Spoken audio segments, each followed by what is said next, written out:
इस काल ब्रह्म के लोक में कोई जीव सुखी नहीं है। हाहाकार मची है। निर्धन कहता है धनवासी सुखी, धनवान कह राजा को सुख भारी, राजा कह इंद्र सुखी, इंद्र कहे सुखी है त्रिपुरारी। हम सभी जीवात्माएं अपनी गलती के कारण इस कष्ट को झेल रहे हैं। जब तक जन्म मरण है तब तक सामान्य जीव से लेकर देवी देवता, श्री ब्रह्मा जी, श्री विष्णु जी तथा श्री शिव जी तक भी सुखी नहीं है। सबका जन्म मरण होता है। श्री देवी पुराण सचित्र मोटा टाइप केवल हिंदी गीता प्रेस गोरखपुर से प्रकाशित के 3 स्कंध में पृष्ठ 123 पर श्री विष्णु जी स्वयं कह रहे हैं कि हमारा तो जन्म मरण होता है, हम अविनाशी नहीं हैं। तो वहीं श्रीमद् भगवत गीता अध्याय 18 के श्लोक 62 में गीता ज्ञान दाता ब्रह्म ने कहा है कि हे अर्जुन, तू सर्वभाव से उस परमेश्वर परमक्षर ब्रह्म की शरण में जा, उसकी कृपा से तू परम शांति को और सनातन परम धाम को प्राप्त होगा। वहीं हमारे पवित्र ग्रंथों में पर ब्रह्म अर्थात अक्षर पुरुष का भी जिक्र किया गया है, जो ब्रह्म से अधिक शक्तिशाली दूसरा भगवान है।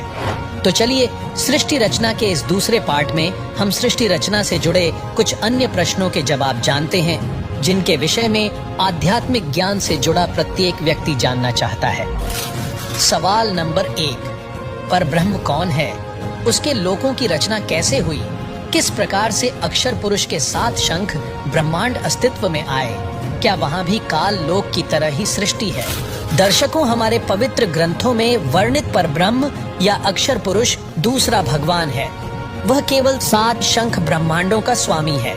जब कबीर साहिब ने अपने पुत्र अचिंत से सृष्टि रचने के लिए कहा था, तो अचिंत ने अपनी शब्द शक्ति से अक्षर पुरुष की उत्पत्ति की और कहा कि मेरी सृष्टि रचना में मदद करना।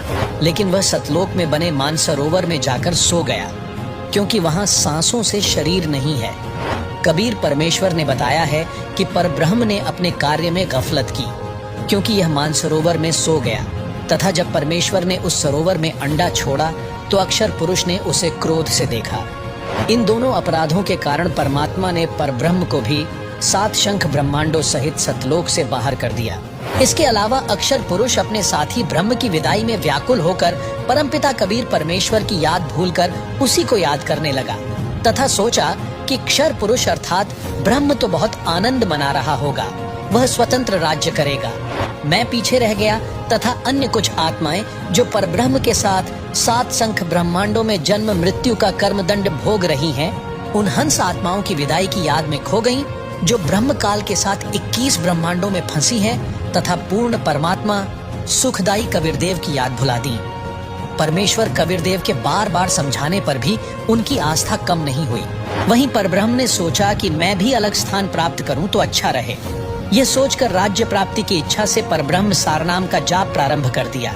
इसी प्रकार अन्य आत्माएं जो परब्रह्म के 7 शंख ब्रह्मांडों में फंसी हैं, ने सोचा कि वे जो ब्रह्म के साथ आत्माएं गई हैं, वे तो वहां मौज मस्ती मनाएंगे, हम पीछे रह गए। पर ब्रह्म के मन में यह धारणा बनी कि क्षर पुरुष अलग होकर बहुत सुखी होगा। यह विचार कर परब्रह्म ने अंतरात्मा से भिन्न स्थान प्राप्ति की ठान ली। पर ब्रह्म ने हठ योग नहीं किया, परंतु केवल अलग राज्य प्राप्ति के लिए सहज ध्यान योग विशेष कसक के साथ करता रहा। अलग स्थान प्राप्त करने के लिए पागलों की तरह विचरने लगा, खाना पीना भी त्याग दिया। अन्य कुछ आत्माएं जो पहले काल ब्रह्म के साथ गई आत्माओं के प्रेम में व्याकुल थी, वे अक्षर पुरुष के वैराग्य पर आसक्त होकर उसे चाहने लगी। पूर्ण प्रभु के पूछने पर परब्रह्म ने अलग स्थान मांगा तथा कुछ हंसात्माओं के लिए भी याचना की। तब कबीरदेव ने कहा कि जो आत्मा आपके साथ स्वेच्छा से जाना चाहे, उन्हें भेज देता हूँ। पूर्ण प्रभु ने पूछा कि कौन हंस आत्मा परब्रह्म के साथ जाना चाहता है, सहमति व्यक्त करे। बहुत समय उपरांत एक हंस ने स्वीकृति दी। फिर देखा देखी उन सर्व आत्माओं ने भी सहमति व्यक्त कर दी। सर्वप्रथम स्वीकृति देने वाले हंस को स्त्री रूप बनाया, उसका नाम ईश्वरी माया प्रकृति सुरति रखा तथा अन्य आत्माओं को उस ईश्वरी माया में प्रवेश करके अचिंत द्वारा अक्षर पुरुष परब्रह्म के पास भेजा। कई युगों तक दोनों 7 शंख ब्रह्मांडों में रहे, परंतु परब्रह्म ने दुर्व्यवहार नहीं किया। ईश्वरी माया की स्वेच्छा से अंगीकार किया तथा अपनी शब्द शक्ति द्वारा नाखूनों से स्त्री इंद्री बनाई। ईश्वरी देवी की सहमति से संतान उत्पन्न की। इसलिए परब्रह्म के लोक 7 संख ब्रह्मांडों में प्राणियों को तप्त शिला का कष्ट नहीं है तथा वहाँ पशु पक्षी भी ब्रह्मलोक के देवों से अच्छे चरित्र युक्त हैं। आयु भी बहुत लंबी है, परंतु जन्म मृत्यु कर्माधार पर कर्म दंड तथा परिश्रम करके ही उधर पूर्ति होती है। स्वर्ग तथा नरक भी ऐसे ही बने हैं। परमात्मा ने परब्रह्म को 7 संख ब्रह्मांड उसके इच्छा रूपी भक्ति ध्यान अर्थात सहज समाधि विधि से कि उसकी कमाई के प्रतिफल में प्रदान किए तथा सतलोक से भिन्न स्थान पर गोलाकार परिधि में बंद करके 7 संख ब्रह्मांडों सहित अक्षर ब्रह्म व ईश्वरी माया को निष्कासित कर दिया। सवाल नंबर 2, क्या है 14 युगों का रहस्य, साथ ही प्रमुख 4 युगों की क्या है गाथा? आखिर चारों युगों का समय काल कितना है और अंतिम युग कलयुग का आखिरी चरण कैसा होगा? दर्शकों, कबीर सागर में अम्बु सागर तीसरा अध्याय है जिसमें 14 तरंग यानी भाग है। जैसा कि आपको सृष्टि रचना में बताया कि काल के 21 ब्रह्मांड हैं, उसने 5 ब्रह्मांडों का एक ग्रुप बनाया। ऐसे ऐसे 4 समूह 5-5 ब्रह्मांडों के बनाए हैं। एक ब्रह्मांड भिन्न रखा है जो इन सबके समान क्षेत्रफल वाला है। अब जिन 13 युगों का वर्णन हम कर रहे हैं वह इस ब्रह्मांड जिसमें हम रह रहे हैं इसका नहीं है। वह विवरण 5वें ब्रह्मांड का है जो समूह के मध्य वाला है। 5वें ब्रह्मांड में प्रत्येक ब्रह्मांड के समांतर सृष्टि चलती है। जिस ब्रह्मांड में हम रह रहे हैं इसमें जो परमेश्वर कबीर जी की भक्ति सतनाम तक करते रहे हैं वे बीच में भक्ति छोड़ गए, गुरुद्रोही नहीं हुए। उनको धोखा देने के लिए काल ब्रह्म उन्हें 5वें मध्य वाले ब्रह्मांड में रोके रखता है। ओम नाम जाप की भक्ति की कमाई तो इसी ब्रह्मांड जिसमें हम रह रहे हैं ब्रह्मलोक में भोगते हैं। पुनः जन्म मरण चक्र में गिर जाते हैं। इसके 4 युग हैं, सतयुग, त्रेता युग, द्वापर युग तथा कलयुग। उस 5वें यानी मध्य वाले ब्रह्मांड में 13 युग होते हैं।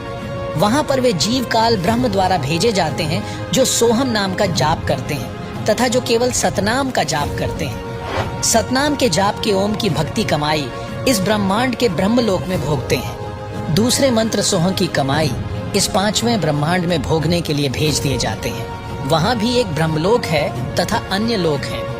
वहां के ब्रह्मलोक में सुख भोगने के पश्चात उनको अन्य द्वीपों में राजा रानी तथा जनता के रूप में जन्म दिया जाता है। फिर वे व्यक्ति वहां भी भक्ति करते हैं। उस 5वें ब्रह्मांड में होने वाले 13 युगों के नाम निम्न हैं: अघासुर युग, बलभद्र युग, द्वंद्व युग, पुरवन युग, अनुमान युग, धीर्यमाल या धीरमाल युग, तारण युग, अखिल युग, विश्व युग, अक्षय तरुण युग, नंदी युग, हिंडोल युग, कंकवत युग। अब जानिए जिस ब्रह्मांड में हम रहते हैं वहां होने चारों युगों का विस्तृत विवरण। पहला सतयुग, इस युग की अवधि 17,28,000 वर्ष है, जिसमें मनुष्य की आयु प्रारंभ में 10 लाख वर्ष होती है, अंत में 1 लाख वर्ष होती है। तो वहीं मनुष्य की ऊंचाई 21 हाथ यानी लगभग 100 से 150 फुट होती है। दूसरा त्रेता युग, इस युग की अवधि 12,96,000 वर्ष होती है, जिसमें मनुष्य की आयु प्रारंभ में 1 लाख वर्ष होती है, अंत में 10,000 वर्ष होती है। वहीं मनुष्य की ऊंचाई 14 हाथ यानी लगभग 70 से 90 फुट होती है। द्वापर युग, इस युग की अवधि 8,64,000 वर्ष होती है, जिसमें मनुष्य की आयु 10,000 प्रारंभ में होती है और अंत में 1,000 रह जाती है। वहीं मनुष्य की ऊंचाई 7 हाथ यानी 40 से 50 फुट होती है। कलयुग, इस अंतिम युग की अवधि 4,32,000 वर्ष होती है, जिसमें मनुष्य की आयु 1,000 वर्ष से प्रारंभ होती है, अंत में 20 वर्ष रह जाती है तथा ऊंचाई 3.5 हाथ यानी 10 फुट होती है, अंत में 3 फुट रह जाती है। अब सुनिए संत रामपाल जी महाराज के मुखारबिंद से सत्संग और जानिए कलयुग के अंत में क्या होगा। 10वां अवतार और आवेगा निकलंक नाम तय, कलयुग के एंड में, कलयुग के अंत में। और उस समय ये कृतघ्नी प्राणी हो जाएंगे, सभी भक्ति से दूर होंगे, व्यभिचारी, मांसाहारी और जालिम जुल्म बेहया, कोई शर्म नहीं रहेगी, कोई लाज नहीं रहेगी। सरेआम दुष्कर्म करा करेंगे, दिल खोद करा करेंगे, कच्चा आहार करा करेंगे। एंड ऑफ द कलयुग में। जमीन उपजाऊ नहीं रहेगी, 4.5 फुट तक जमीन का उपजाऊ अंश खत्म हो जाएगा। यानी 3 हाथ, लगभग 4.5 फुट तक उपजाऊ अंश जमीन का समाप्त हो जाएगा। कोई भी फलदार वृक्ष नहीं उगेंगे, ना कोई फसल होया करेगी और वर्षा नहीं होया करेगी। प्रदूषण इतना हो जाएगा कि वर्षा ऐसे होगी जैसे ओस गिरा करे, और सभी प्राणी कच्चा ही गोश्त मांस खाया करेंगे। उस समय लास्ट ऑफ द कलयुग, एंड ऑफ द कलयुग में, कलयुग के अंत में 20 वर्ष की आयु मनुष्य की रह जाएगी, मानव की। और उसमें से 5 खंड बताए हैं सूक्ष्म वेद में, यानी 15 वर्ष की आयु में जन्म भी हो लेगा, जवान भी हो लेगा और गर्भारी भी हो लेगा और मृत्यु को भी प्राप्त हो लेगा। 5 वर्ष की लड़की को संतान होनी प्रारंभ हो जाया करेगी और सभी प्राणी बहुत ठगने से हो जाएंगे। 1.5-2 फुट के आसपास इनका कद रह जाओ। उस समय ये कृत घनी प्राणी इतने हो जाएंगे, बहुत घने। उस समय कुछ एक पुण्यात्मा रहेंगी जो तब भी भगवान से डरने वाली होंगी।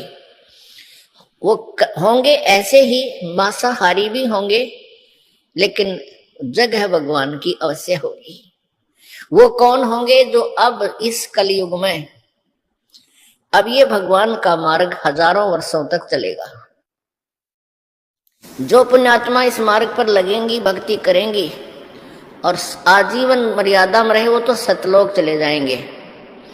और जो जिनके पैर फिसल गए, नहीं पार हो पाए, वो फिर ऐसे इस कलयुग में मनुष्य के जन्म प्राप्त करते रहेंगे। इतने दयालु हैं ये परमात्मा। लेकिन मनुष्य जीवन में कौन सा ये प्राणी सुखी होगा? तो उस समय क्या होगा कि निकलंक नाम का एक अवतार आवेगा। वो कौन होगा? राजा हरिश्चंद्र की आत्मा होगी। राजा हरिश्चंद्र जी जो सतयुग में एक महान आत्मा सुप्रसिद्ध हुए, ऐसे दानवीर थे, ऐसे धर्मात्मा थे, ऐसे सत्यवादी थे कि उन्होंने अपने वचन के ऊपर राज त्याग दिया था। अपनी पत्नी को भी बेच दिया, अपने